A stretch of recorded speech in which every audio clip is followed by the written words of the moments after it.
السلام علیکم ورحمۃ اللہ تعالی وبرکاتہ۔ حضرات آج میں نے آپ کے روبرو جو عنوان رکھنے کی کوشش کی ہے، اس عنوان کا نام ہے بعد شہادت امام حسین، خون حسین کی عظمت، خون حسین کی برکت، حسین کی خون کی اہمیت کیا ہے، حسین بعد شہادت بھی اس دنیا کے لیے، اس کائنات کے لیے، انسانوں کے لیے، پرندوں کے لیے، پیڑ پودوں کے لیے، خشک و تر کے لیے بعد شہادت بھی حسین کا خون کتنا پاورفل ہے، کتنا ضرورت مند ہے، کتنا عظمت والا ہے، کتنا پاور والا ہے۔ آؤ چلتے ہیں کربلا کی تپتی ہوئی زمین کی طرف کہ بعد شہادت امام حسین جب صدا دینے والے نے صدا دی کہ اے لوگوں تم اپنے اپنے گھروں میں آرام کر رہے ہو، اور وعدہ اللہ شریف کی طرف سے صدا دینے والا آواز دیتا ہے کہ اے پرندوں تم اپنے اپنے گھونسلوں میں آرام سے سائے میں بیٹھ کر زندگی کے مزے لے رہے ہو۔ کربلا کی تپتی ہوئی ریت پر نواسہ رسول کو شہید کر دیا گیا ہے۔ کربلا کی تپتی ہوئی ریت پر نواسہ رسول کو، یعنی کہ آج دنیا کو خیر آباد کہنا پڑا ہے۔ جب پرندوں نے اتنا سنا تو اپنے اپنے گھونسلوں کو چھوڑ کر اپنے اپنے بال بچوں کے رزق نہ تلاش کرنے کے بعد کربلا کی طرف دوڑ جاتے ہیں۔ تاریخ بتلاتی ہے پیارے کہ ایک کبوتر نام کا پرندہ جب کربلا کی سرزمین پر پہنچتا ہے، وہاں جانے کے بعد اس نے دیکھا کہ واقعی کربلا کی تپتی ہوئی زمین پر نواسہ رسول کے جسم سے خون جاری و ساری ہے۔ بعد شہادت امام حسین نواسہ رسول آقا حسین کا لاشا، آقا حسین کا وہ تنے اقدس جس کو مصطفیٰ بار بار چوما کرتے تھے، وہ آج کربلا کی تپتی ہوئی زمین پر پڑا ہوا ہے۔ اس کبوتر کو نہ رہا گیا، اس نے اڑان بھرنے کے بعد میں زمین پر اترنے کی کوشش کی، زمین پر آیا، آنے کے بعد اس نے نواسہ رسول کے خون کو یعنی کہ اپنے چہرے پر ملا، اپنے پروں پر ملا، اور پنکھ اور پروں پر ملنے کے بعد میں اڑ جاتا ہے۔ اڑنے کے بعد میں وہ ایک باغ کی سرزمین پر آ کر بیٹھ گیا۔ اس باغ کی سرزمین پر جب اس نے یہ سوچا کہ ایسا نہ ہو کوئی دور سے دیکھنے کے بعد مجھے نشانہ بنا لے، کوئی شکاری میرے قریب آ جائے، اڑنے کے بعد میں ایک درخت کی شاخ پر بیٹھ جاتا ہے۔ جب وہی کبوتر ایک پیڑ کی شاخ پر بیٹھتا ہے، اللہ اکبر، خون حسین کی عظمت کیا ہے۔ اب یہاں سے یہ واقعہ موڑ لے رہا ہے۔ اسی باغ کے اندر ایک یہودی رہا کرتا تھا جس کی ایک بیٹی چہرے سے بہت حسین و جمیل تھی، لیکن زہر قسمت کچھ آگے جانے کے بعد بھری جوانی میں وہ ہاتھ پیروں سے اپاہج ہو جاتی ہے، آنکھوں کی روشنی چلی جاتی ہے، چہرے سے حسین و جمیل ہے لیکن آنکھوں کی روشنی چلی گئی ہے، ہاتھ پیروں سے اپاہج ہو گئی ہے۔ وہ اسی باغ میں رہتا ہے، اس کا باغ اس کو رہنے کے بعد یعنی کہ ایک دن اتفاق ایسا آتا ہے کہ باپ بستی میں کام کرنے کے لیے جاتا تھا، شام کو آ جایا کرتا تھا، واپسی میں لوٹ کر آ جایا کرتا تھا۔ اتفاق سے میرے پیارے ایک دن ایسا گزرا کہ باپ کو کام کرتے کرتے کافی دیر ہو جاتی ہے۔ باپ جب واپس نہیں آ پایا، باپ کے قدم جب باغ میں نہیں آئے، اپاہج لڑکی بہت پریشان تھی، بہت خوفزدہ تھی کہ میرا باپ میرے پاس نہیں ہے، دوسرا کوئی میری دیکھ ریکھ کرنے والا بھی میرے پاس نہیں ہے۔ اللہ اکبر، نہ جانے اب کیا ہوگا، گھن گھور اندھیرا چھا رہا ہے، کوئی ایسا بھی نہیں ہے کہ جسے میں آواز دوں۔ میں تو نہ دائیں دیکھ سکتی ہوں، نہ بائیں دیکھ سکتی ہوں،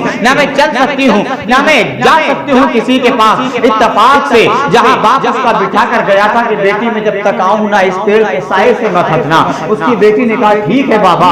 اتفاق کی بات یہ ہوئی کہ باپ جب نہیں آیا، آسمان کی طرف منہ کرنے کے بعد نگاہوں سے تو دیکھ نہیں سکتی تھی، عرض کرتی ہے کوئی تو مدد کو آ جاؤ، کوئی تو امداد کو آ جاؤ۔ جب اسی اسنا میں لڑکی ڈوبی ہوئی تھی تو وہ کبوتر جو کربلا میں نواسہ رسول کا خون اپنی چونچ اور اپنے چہرے اپنے پروں پر ملنے کے بعد اڑا تھا، اسی باغ کے ایک درخت کی شاخ پر بیٹھا ہوا، یعنی کہ جب یہ گفتگو سنتا ہے، یہ منظر دیکھتا ہے، اللہ کی بارگاہ میں عرض کرتا ہے اے مولا، اب بہت اچھی بات ہے یہ تو نے ہمیں انسان نہیں بنایا، بہت قسمت کی بات ہے جو تو نے ہمیں پرندہ بنایا ہے، جانور بنایا ہے۔ اگر ہمیں انسان بناتا تو آج ہمارا بھی قاتل حسین میں شمار ہوتا، آج ہمیں بھی نواسہ رسول سے بغض و کینہ رکھنے والا بنا دیا جاتا۔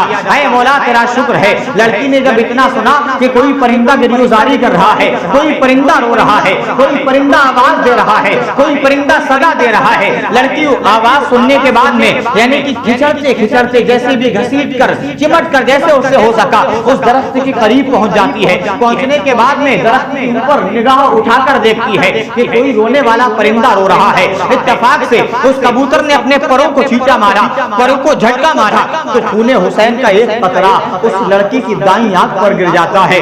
جب آنکھ پر اس لڑکی کے خون حسین کا قطرہ گرا, میرے وعدہ لا شریک نے آقا حسین کے خون کی بوند کی برکت سے اس کی بند آنکھوں میں شفا یابی رکھ دی. اس کی ایک آنکھ کی روشنی واپس آ جاتی ہے. دوسرا قطرہ اس کے ہاتھ پر گرتا ہے اور آقا حسین کے خون کی اس بوند کی برکت سے اس لڑکی کا ہاتھ اچھا ہو جاتا ہے. تیسرا قطرہ دوسرے ہاتھ پر گرتا ہے, وہ ہاتھ بھی اچھا ہو گیا. پھر قطرہ دوسری آنکھ پر گرا, وہ بھی آنکھ صحیح ہو گئی. اللہ اکبر. اسی طریقے سے خون حسین جیسے جیسے قطروں میں ٹپک کر اس کے اوپر گرتا رہا, وہ ملتی رہی اپنے جسم پر. اللہ نے اس کو حسین و جمیل بنا دیا. باپ شام کو آیا, آنے کے بعد میں دیکھا کہ میرے باغ میں خوبصورت حسین و جمیل دوشیزہ کوئی لڑکی ٹہل رہی ہے, کوئی عورت موجود ہے. باپ کو خدشہ پیدا ہوا کہ میری بیٹی نہ جانے کہاں چلی گئی. باپ قریب آتا ہے, آنے کے بعد میں پوچھتا ہے, اے عورت تو کون ہے, اے خاتون تو کون ہے. لڑکی آواز دیتی ہے کہ اے باپ تو نے مجھے پہچانا نہیں, میں تیری وہی اپاہج لڑکی ہوں, نہ تو بول سکتی تھی, نہ دیکھ سکتی تھی, نہ چل سکتی تھی.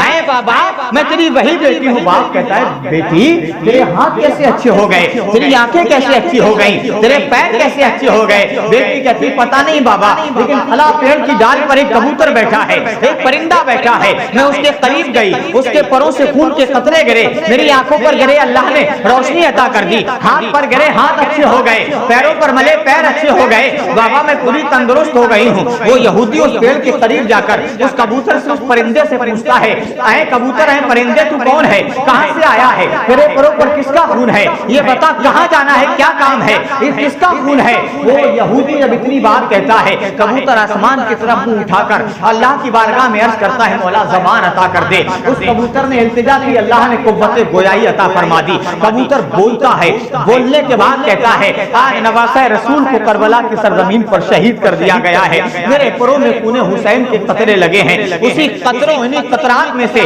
کوئی قطرہ میری بیٹی کے جسم پر گر گیا ہوگا. اللہ نے اس خون حسین کی برکت سے تیری بیٹی کو شفا عطا کر دی ہے. یہودی نے اتنا سنا کہ واہ, میں گواہی دیتا ہوں اگر حسین کے نانا سچے نہ ہوتے تو آج حسین کے خون میں کبھی تاثیر نہ ہوتی, اگر حسین کے نانا حق پر نہ ہوتے تو آج حسین کے خون میں اللہ کبھی شفا نہیں رکھتا. میں گواہی دیتا ہوں, اے حسین تو کل بھی اعلیٰ تھا, تو آج بھی اعلیٰ ہے, تو قیامت تک اعلیٰ رہے گا. زبان حال سے شاید وہ یہی پکارتا تھا کہ اونچا ہے کل جہاں سے گھرانہ حسین کا, نبیوں کا تاجدار ہے نانا حسین کا. بس کربلا طلب تھی حکومت یزید کی, صدیاں حسین کی ہے زمانہ حسین کا, صدیاں حسین کی ہے زمانہ حسین کا. اگر ویڈیو پسند آئے محترم تو محبت سے گزارش ہے اپنے بھائی کو لائک اور چینل کو سبسکرائب کریں اور زیادہ سے زیادہ ویڈیو شیئر کرنے کی کوشش کریں تاکہ آپ کی محبتوں کے ذریعہ سے میں نے قدم بڑھایا ہے منزل مقصود مل سکے. السلام علیکم ورحمۃ اللہ وبرکاتہ.